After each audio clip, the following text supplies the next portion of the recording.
ವರ್ಷದಿಂದ ಈ ದೇಶದಲ್ಲಿ ಮಹಾತ್ಮ ಗಾಂಧಿಯನ್ನು ಕೊಂದರು.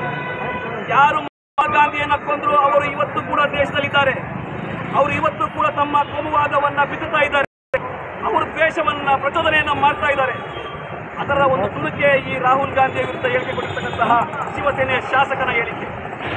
ಇದನ್ನ ಬಿಜೆಪಿ ಒಪ್ತದ, ಇದನ್ನ NDA ಒಪ್ತದ, ಇದನ್ನ ನರೇಂದ್ರ ಮೋದಿ ಅವರು ಎಂಡೋರ್ಸ್ ಮಾಡ್ತಾರ, ಅಮಿತ್ ಶಾ ಅವರು ಎಂಡೋರ್ಸ್ ಮಾಡ್ತಾರ.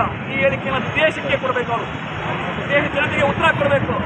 ರಾಹುಲ್ ಗಾಂಧಿ ಒಬ್ಬ ಸಂಸದ ಅಲ್ಲ, ರಾಹುಲ್ ಗಾಂಧಿ ವಿರೋಧ ಪಕ್ಷದ ನಾಯಕ ಅಲ್ಲ. ಈ ದೇಶದ ಸಾಮಾನ್ಯ ಪ್ರಜೆ, ಈ ದೇಶದ ಸಾಮಾನ್ಯ ಪ್ರಜೆಯ ಒಂದು ರೂಪ ಇವತ್ತು ಪಾರ್ಲಿಮೆಂಟ್ ಅಲ್ಲಿದೆ. ದೇಶದ ಎಲ್ಲ ಜನರ ಸಮಾನತೆಗಾಗಿ, ಹಿಂದುಳಿದ ವರ್ಗಗಳ ಸಮಾನತೆಗಾಗಿ, ಅಲ್ಪಸಂಖ್ಯಾತರ ಸಮಾನತೆಗಾಗಿ, ದಲಿತರ ಸಮಾನತೆಗಾಗಿ ರಾಹುಲ್ ಗಾಂಧಿ ಅವರು ದುಡಿತಾ ಇದ್ದಾರೆ.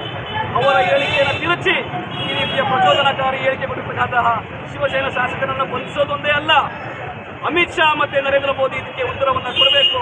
ಇಂಥದನ್ನು ಎಂಡೋರ್ಸ್ ಮಾಡ್ತಾರೆ ಅನ್ನೋದನ್ನು ಅವರು ಮನವರಿಕೆ